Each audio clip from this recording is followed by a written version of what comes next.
Okay, I wanted to do this quick follow-up video from the one that I did yesterday because I guess apparently I didn't have enough space on my phone and my phone stopped recording while I was shooting, and I didn't know it had stopped recording, so once it had stopped, I went on and continued talking. It essentially just cut off the end of the video, so the video that I put up yesterday, I put it up because it pretty much contained everything I wanted to say, but I wanted to do this follow-up video just to quickly recap what I said yesterday and to also add one more detail. So the quick recap from what I said yesterday is, if you're looking for constant lighting kits on Amazon and you're new to using lighting kits like this for photography, for photographing the clothing that you're going to get, I think that purchasing a light bulb head with more than one bulb, I think 4 is a good number. I didn't see anything on there with more than 4, but I think 4 is a good number. So basically purchasing one of those lighting kits that will accept 4 light bulbs versus the one that only accepts 1 light bulb is the way to go, simply because you have more options with this particular light bulb head. This one I saw on Amazon for $20. I'll post it so that if you did want to go and purchase it, you can go straight to that link. But that's my opinion on that versus the single light one. I saw a few on there where it had 2 lights. Granted that with 2 lights you have a little bit more options, but I still think the 4 is a better way to go because you have still more options than the 2. The other part was the 2 are using semi-transparent umbrellas. I think that they're not bad, but I think you're going to have more work trying to get the light to try to look the way that you'd like, or to try to get enough light out of it so that the photos come out clean, but also have soft shadows. I find with these semi-transparent umbrellas, with the clothing shooting, say something like that on the wall, one of the clothing like that hanging up on the wall, you're going to find that you either have too much light or a good amount of light, but then the shadows are going to be a little bit too harsh, or you're not going to have enough light, so the shadows are going to be softer, but the photos aren't going to come out as clean because you don't have enough light, and the sensor is going to have to work a little bit harder, and especially if you're using a smartphone, and the resulting picture is going to be a little bit more grainy. So I don't necessarily, at least for me, if I was to do this setup with the clothing hanging on the wall like that, I wouldn't go with semi-transparent umbrellas. I would go with the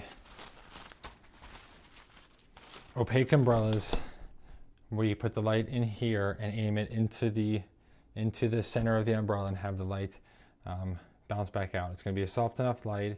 It's going to spread the light enough for you so you don't have to do any kind of work to rein in any extra light that is being wasted.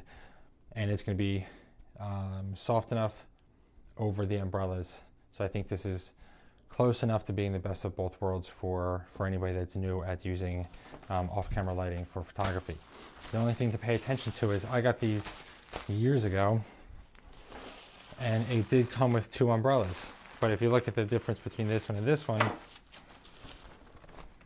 has, this one has a silver lining, a gold lining. This one has a silver lining. Obviously, I wouldn't use these 2 together because now you're going to have warm light coming from one and cooler light coming from the other, and your colors of the clothing are going to be all off. So if you are going to purchase an umbrella kit from Amazon like this, make sure, even if it says it comes with 2 or more umbrellas, that the lining of those umbrellas are the same. Try to look at the reviews, try to look at the questions, something like that, because you don't want, it'll be a waste if you get one that's got the gold lining. What I'm going to recommend is kind of a kit that, instead of a kit, I'll post kind of a piecework. So ways that the things on Amazon.com that I've seen where you would essentially build your own kit. It's going to be a little bit more money, but I feel like it's going to be a little bit better quality because you're essentially going to say, I like this, I'll take this for my kit, and then I like this and this modifier, I'll take this, versus buying a kit that's pretty much put together. From what I've seen, it's a little limiting. When it comes to photography, and especially something like this where we want shadows, like I said yesterday, because shadows create dimension, but we don't want harsh shadows, we want soft light.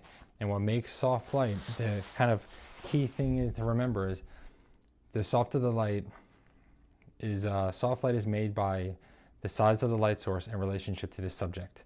So if for what I mean by that, if you're using just a flash like this and you're using just a flash, the size of the light, which is this big, in relation to the subject, so like say I'm using the light fairly close, it's going to result in really harsh light.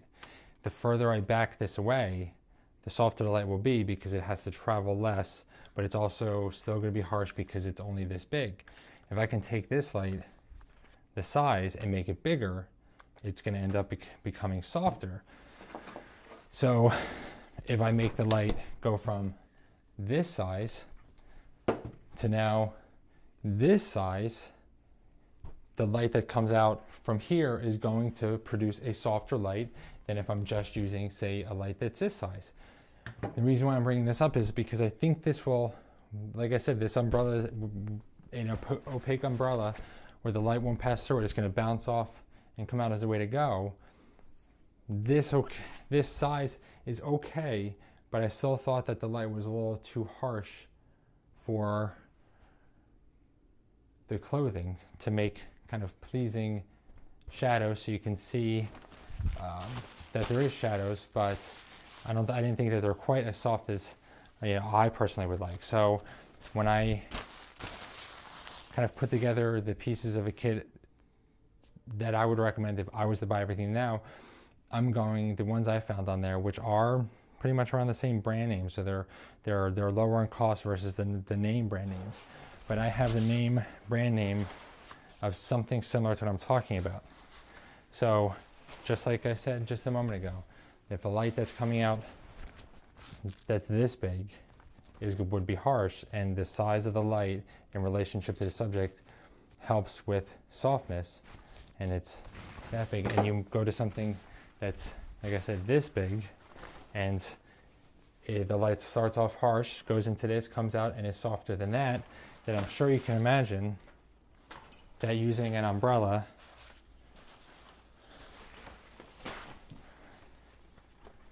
that's this big, using an umbrella that's this big compared to this guy is going to result in a much softer light. So this is a 5-foot umbrella. It's 5 feet across. There's a couple of modifiers. The reason why I wanted to show you this umbrella is because there are a couple of modifiers that I'm going to put into, I guess, a PDF that's going to say if you were to just buy a kit or make a kit yourself, I would recommend these umbrellas. They're larger than the smaller ones, not as large as that 5 foot, but they're definitely larger than this. And the reason why I'm choosing them is, or why I would choose them, is because they're larger. When you put light into it, it's going to put out a little bit broader of a light and a much softer of light. And it's going to be, I think, 2 of those on either side, which is going to take up a good amount of space, but it's going to result in the best overall lighting. You might have to put a little bit brighter bulb in there because you have a little bit more of the umbrella to fill up. There's going to be one that I recommend that's actually got a white liner, which once the light from the bulbs hits it and bounces off the white liner versus silver, less of the light bounces off. So with that one you might need a little bit brighter bulb, but since it's a white liner and it bounces off of that, it's actually a little bit softer than the one with the silver liner. The silver liner actually kind of puts out more. In photography, these are the things that we essentially think about when it comes to modifying the light. Liners and shapes and sizes of softboxes, and hence the reason why I have a softbox that you can see here that's pretty much almost my height. It is literally I think it's a 7-foot softbox from corner to corner. I have this because the light that comes out from the inside of this fills up the softbox and comes out, and it is super soft. The size of the light in relationship to the subject. That big softbox, I could stand on the other side of the room and it'd still be soft light. If I have something smaller and I put this on the other side of the room and take the picture, it's barely gonna kind of get to me before it almost dissipates. So I'd have to bring this much closer, whereas that I wouldn't have to go as far away. This 5-foot umbrella is bigger, so I don't have to have it as close to the subject and still maintain the softness This big one is not as big as that 5 foot or that 7 foot, but it's still a really big light. So I don't have to have this as close as maybe a soft or a smaller softbox, and I still maintain a really super soft light, because the size, the larger I go with my modifier in relation to how far it is to the subject, will determine how soft the light is. So the point is, I recommend the heads with more than one bulb, an umbrella that's opaque that you can't see through and you can just bounce the light into and have it come back out. And instead of one of these smaller ones like this, but if you happen to just find a kit that has these, I think these would still work for you. But if you can spend a little bit more, then I would go for the larger umbrella. And then of course that means you have to put together your own kit. So you have to purchase your own stand. I don't think any of the kits come with light bulbs, but at least that gives you the ability to purchase the light bulbs that you'd like versus maybe cheap ones that they provide. So hopefully this was helpful. And if you have any questions about any of this, please just leave a comment or message me on Facebook, and I'd be happy to get back to you.